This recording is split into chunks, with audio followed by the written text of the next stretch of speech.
ಎಲ್ಲ ಸ್ಪರ್ಧಾರ್ಥಿಗಳಿಗೆ ಕರ್ನಾಟಕ ಪಾಠಶಾಲೆ ಯೂಟ್ಯೂಬ್ ಚಾನಲ್ಗೆ ಸ್ವಾಗತ. ಫಸ್ಟ್ ಟೈಮ್ ಯಾರಾದರೂ ನಮ್ಮ ಚಾನಲ್ ನೋಡ್ತಾ ಇದ್ರೆ ದಯವಿಟ್ಟು ಸಬ್ಸ್ಕ್ರೈಬ್ ಮಾಡ್ಕೊಳ್ಳಿ. ಹಾಗೆ ಪಕ್ಕದಲ್ಲಿರುವಂಥ ಬೆಲ್ ಐಕಾನ್ ಕ್ಲಿಕ್ ಮಾಡ್ತಾನೆ ಯಾವುದೇ ಕಾರಣಕ್ಕೂ ಮರಿಬೇಡಿ. ಯಾಕಂದರೆ ಕರ್ನಾಟಕ ರಾಜ್ಯದಲ್ಲಿ ನೇಮಕಾತಿಗಳ ಸುರಿಮಳೆ ನಡೀತಾ ಇದೆ. ಹಾಗಾಗಿ ಎಲ್ಲ ನೇಮಕಾತಿಯ ಮಾಹಿತಿಗಳು ನಮ್ಮ ಚಾನಲಲ್ಲಿ ನಿಮಗೆ ಅತ್ಯಂತ ಸುಲಭವಾಗಿ ಸಿಗ್ತವೆ. ಹಾಗಾಗಿ ಚಾನಲನ್ನು ಸಬ್ಸ್ಕ್ರೈಬ್ ಮಾಡ್ಕೊಳ್ಳಿ. ಸೊ ಬನ್ನಿ ಡೈರೆಕ್ಟಾಗಿ ವಿಷಯಕ್ಕೆ ಹೋಗೋಣ. ಏನಪ್ಪ ಅಂದರೆ ಕೆಎ ಕಡೆಯಿಂದ ಮತ್ತೊಂದು ನೋಟಿಫಿಕೇಶನ್ ಇದೆ. ಏನಪ್ಪ ಅಂದರೆ ಕರ್ನಾಟಕ ವಸತಿ ಶಿಕ್ಷಣ ಸಂಸ್ಥೆಗಳ ಸಂಘದ ಅಧೀನದಲ್ಲಿ ಬರುವಂಥ ಶಾಲೆಗಳಲ್ಲಿ ಅಂದರೆ ಮೊರಾರ್ಜಿ ದೇಸಾಯಿ, ಕಿತ್ತೂರು ರಾಣಿ ಚೆನ್ನಮ್ಮ, ಅಟಲ್ ಬಿಹಾರಿ ವಾಜಪೇಯಿ, ಶ್ರೀಮತಿ ಇಂದಿರಾ ಗಾಂಧಿ, ಡಾಕ್ಟರ್ BR ಅಂಬೇಡ್ಕರ್ ವಸತಿ ಶಾಲೆಗಳಲ್ಲಿ ಈ ಒಂದು HK ಮತ್ತು ನಾನ್ HK ಎರಡೂ ಭಾಗದಲ್ಲಿ ಕೂಡ ನೋಟಿಫಿಕೇಶನ್ ಆಗಿದೆ. ಯಾವ ವಿಷಯಗಳ ಒಂದು ಶಿಕ್ಷಕರ ಹುದ್ದೆಗಳಿಗೆ ನೋಟಿಫಿಕೇಶನ್ ಆಗಿದೆ ಮತ್ತು ಎಷ್ಟೆಷ್ಟು ಹುದ್ದೆಗಳು ಖಾಲಿದೆ ಸಂಪೂರ್ಣ ಮಾಹಿತಿಯನ್ನು ಗಮನಿಸ್ತಾ ಹೋಗೋಣ. ಮೊದಲನೇದಾಗಿ ನೋಡ್ತಾ ಹೋಗೋದಾದರೆ ಕನ್ನಡ ಶಿಕ್ಷಕರು, ಆಂಗ್ಲ ಶಿಕ್ಷಕರು, ಹಿಂದಿ ಭಾಷಾ ಶಿಕ್ಷಕರು, ಗಣಿತ, ವಿಜ್ಞಾನ, ಸಮಾಜ ವಿಜ್ಞಾನ, ಕಂಪ್ಯೂಟರ್ ಮತ್ತು ದೈಹಿಕ ಶಿಕ್ಷಕರು. ಸೊ ಒಟ್ಟಾರೆಯಾಗಿ 767 ಹುದ್ದೆಗಳಿಗೆ ನೋಟಿಫಿಕೇಶನ್ ಆಗಿದೆ. ಎಷ್ಟು? 767. ಇದರಲ್ಲಿ 42 ಬ್ಯಾಕ್ಲಾಗ್ ಹುದ್ದೆಗಳು ಇರ್ತವೆ.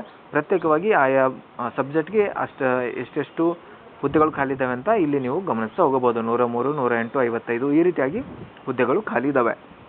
ಇನ್ನು ಇವುಗಳಿಗೆ ಕ್ವಾಲಿಫಿಕೇಷನ್ ಏನಿರಬೇಕು, ಯಾರೆಲ್ಲ ಅರ್ಹರು ಅಂತ ಸಂಪೂರ್ಣ ಮಾಹಿತಿಯನ್ನು ಗಮನಿಸ್ತಾ ಹೋಗೋದಾದರೆ ಮೊದಲನೇದಾಗಿ ಕನ್ನಡ ಭಾಷಾ ಶಿಕ್ಷಕರಿಗೆ ನೀವು ಆರ್ಟ್ಸ್ ಸ್ಟೂಡೆಂಟ್ ಆಗಿರಲೇಬೇಕು. ಕಂಪಲ್ಸರಿ ಆರ್ಟ್ಸ್ ಸ್ಟೂಡೆಂಟ್ ಆಗಿರಲೇಬೇಕು. ಮಾನ್ಯತೆ ಪಡೆದ ವಿಶ್ವವಿದ್ಯಾಲಯದಿಂದ ಕನ್ನಡ ಭಾಷೆಯನ್ನು ಒಂದು ಐಚ್ಛಿಕ ವಿಷಯವನ್ನಾಗಿ ಓದಿ ಕಲಾ ವಿಭಾಗದಲ್ಲಿ ಸ್ನಾತಕ ಪದವಿಯನ್ನು ಪಡೆದಿರಬೇಕಂತ ಮೆನ್ಷನ್ ಮಾಡಿದ್ದಾರೆ. ಆರ್ಟ್ಸಲ್ಲಿ ನೀವು ನಿಮ್ಮ ಡಿಗ್ರಿಯನ್ನು ಕಂಪ್ಲೀಟ್ ಮಾಡಿರಬೇಕು ಅಥವಾ ಕರ್ನಾಟಕ ರಾಜ್ಯ ಪ್ರೌಢಶಿಕ್ಷಣ ಪರೀಕ್ಷಾ ಮಂಡಳಿ ಬೆಂಗಳೂರು ಇವರು ನಡೆಸಲು 4 ವರ್ಷದ ಕನ್ನಡ ಪಂಡಿತ ಅಂತ ಕೋರ್ಸ್ ಒಂದು ಇರುತ್ತೆ. ಆ ಕೋರ್ಸ್ ಏನಾದರೂ ಕಂಪ್ಲೀಟ್ ಮಾಡಿದರೆ ಈ ಒಂದು ಹುದ್ದೆಗೆ ನೀವು ಅರ್ಜಿ ಸಲ್ಲಿಸ್ಬೋದು. ಅದರ ಜೊತೆಗೆ ಮಾನ್ಯತೆ ಪಡೆದ ವಿಶ್ವವಿದ್ಯಾಲಯದಿಂದ ಕನ್ನಡ BEd ಅನ್ನು ಪಡೆದಿರಬೇಕು. BEd ಪದವಿ BEd ಕಂಪ್ಲೀಟ್ ಆಗಿರಲೇಬೇಕಂತ ಹೇಳಿದ್ದಾರೆ. ಓಕೆ. ಸೊ ಅದಾದಮೇಲೆ ನೆಕ್ಸ್ಟು ಬೇರೆ ಸಬ್ಜೆಕ್ಟ್ಗಳನ್ನ ನೋಡ್ತಾ ಹೋದರೆ ಇಂಗ್ಲೀಷು. ಸೊ ಇಂಗ್ಲೀಷ್ಗೂ ಸೇಮ್ ಇದೆ. ಅದು ಕನ್ನಡಕ್ಕೆ ಏನಿತ್ತು ಅದೇ ರೀತಿ ಇದು ಇಂಗ್ಲೀಷ್ಗೆ ಅಪ್ಲೈ ಆಗುತ್ತೆ. ಆ್ಯಸ್ ಇಟ್ ಈಸು ಆರ್ಟ್ಸಲ್ಲಿ ಕಂಪ್ಲೀಟ್ ಆಗಿರಬೇಕು. ಅದು ಕೂಡ ಈ ಒಂದು ದಕ್ಷಿಣ ಭಾರತ ಪ್ರಾದೇಶಿಕ ಶಿಕ್ಷಣ ಸಂಸ್ಥೆ ನಡೆಸುತ್ತೆ ಈ ಒಂದು ಇಂಗ್ಲೀಷ್ದು ಎಕ್ಸಾಮು ಅಥವಾ ಡಿಪ್ಲೊಮೊ ಕೋರ್ಸ್ ಇರುತ್ತೆ. ಅದು ಕಂಪ್ಲೀಟ್ ಮಾಡಿದರೆ ನೀವು ಒಂದು ಹುದ್ದೆಗೆ ಅರ್ಜಿಯನ್ನು ಸಲ್ಲಿಸ್ಬೋದಾಗಿರುತ್ತೆ. ಇದ್ರ ಪ್ರಕಾರ ಹಿಂದಿ ಭಾಷೆ ಕೂಡ ಇದೇ ಅನ್ವಯ ಆಗುತ್ತೆ. ಇದರಲ್ಲೂ ಕೂಡ ನೀವು BEd ಅನ್ನು ಕಂಪ್ಲೀಟ್ ಮಾಡಿರಬೇಕಾಗಿರುತ್ತೆ. ನಿಮ್ಮದು ಆರ್ಟ್ಸ್ ಸೆಕ್ಷನಲ್ಲಿ ಈ ಒಂದು ಹಿಂದಿ ಲ್ಯಾಂಗ್ವೇಜ್ ಸ್ಟಡಿ ಮಾಡಿ BEd ಕಂಪ್ಲೀಟ್ ಮಾಡಿದ್ರು ಅರ್ಜಿಯನ್ನು ಸಲ್ಲಿಸ್ಬೋದಾಗಿರುತ್ತೆ. ಇನ್ನು ಮ್ಯಾಥ್ಸ್ ಟೀಚರು, ಮ್ಯಾಥ್ಸ್ ಅಂತ ಬಂದರೆ ಸೈನ್ಸ್ ಏನು ಮಾಡಿರ್ತೀರ ನೀವು PCMBಯಲ್ಲಿ ಓದಿದ್ರೆ ಅದರಲ್ಲಿ ಗಣಿತ ಮತ್ತು ಭೌತಶಾಸ್ತ್ರ ಕಡ್ಡಾಯವಾಗಿ ನೀವು ಸ್ಟಡಿ ಮಾಡಿರಲೇಬೇಕು ಈ ಒಂದು ಡಿಗ್ರಿಯಲ್ಲಿ. ಆಯಿತಾ? NEP ಸ್ಟೂಡೆಂಟ್ಸ್ ಏನಿದ್ದೀರಾ BSc ಮಾಡಿದವರು ಕೆಲವೊಬ್ಬರು 2 ಸಬ್ಜೆಕ್ಟ್ಗಳನ್ನ ಸ್ಟಡಿ ಮಾಡಿರ್ತೀರ ನೀವು ಪದವಿಯಲ್ಲಿ. ಹಾಗಾಗಿ ಅದರಲ್ಲಿ ಮ್ಯಾಥ್ಸ್ ಇತ್ತು, ಕೆಮಿಸ್ಟ್ರಿ ಇತ್ತು ಅಥವಾ ಫಿಸಿಕ್ಸ್ ಇತ್ತು, ಕಂಪ್ಯೂಟರ್ ಸೈನ್ಸ್ ಈ ಥರ ಇದ್ದರೆ ಬರಲ್ಲ. ಕಡ್ಡಾಯವಾಗಿ ಗಣಿತ ಮತ್ತು ಭೌತಶಾಸ್ತ್ರ ಅದರಲ್ಲಿ ಪದವಿ ಪಡೆದಿರಬೇಕಂತ ಇದೆ ಗಣಿತ ಶಿಕ್ಷಕರಿಗೆ. Compulsory maths and physics. ಅದ್ರ ಜೊತೆಗೆ ವಿಜ್ಞಾನ ಮೆಥಡ್ ಪ್ರಕಾರ, ಸೈನ್ಸ್ ಮೆಥಡ್ ಪ್ರಕಾರ BEd ಕಂಪ್ಲೀಟ್ ಆಗಿರಬೇಕಂತ ಹೇಳಿದ್ದಾರೆ.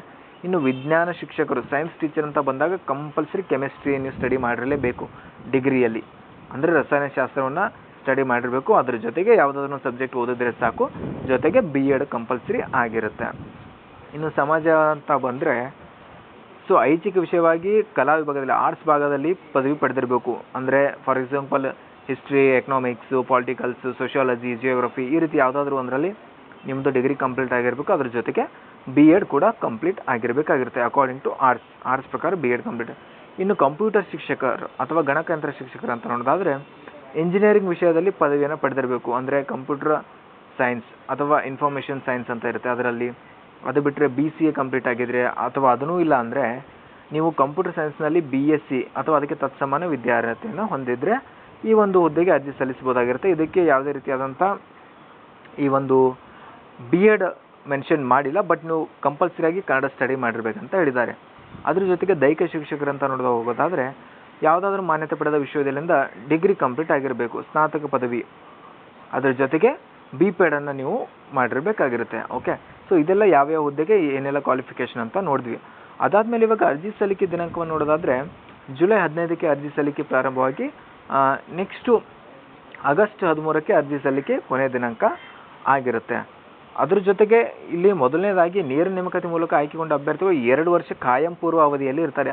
ಸೊ 2 ವರ್ಷ ಆದಮೇಲೆ ನೀವು ಪರ್ಮನೆಂಟ್ ಆಗ್ತೀರಂತ ಹೇಳಿದ್ದಾರೆ. ಅದ್ರ ಜೊತೆಗೆ ನಿಮಗೆ 2 ರೀತಿ ಎಕ್ಸಾಮ್ ಇರುತ್ತೆ. ಒಂದು paper 1, paper 2 as it is ನಿಮ್ಗೆ ಗೊತ್ತಿರುತ್ತೆ.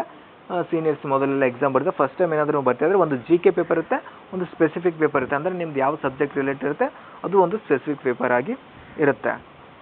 ಓಕೆ, ಸೊ ಅದಾದಮೇಲೆ ಇನ್ನು ನೆಕ್ಸ್ಟು ಹೆಚ್ಚಿನ ಮಾಹಿತಿ ಅಂತ ನೋಡೋದಾದರೆ ಆ್ಯಸ್ ಇಟ್ ಇಸ್ ನಿಮ್ಗೆಲ್ಲರಿಗೂ ಗೊತ್ತಿರೋ ಹಾಗೆ ಅರ್ಜಿ ಶುಲ್ಕ KE ಅವ್ರದ್ದು ಏನಿರುತ್ತೆ 750 ಮತ್ತು 500 ಆ್ಯಸ್ ಇಟ್ ಈಸು.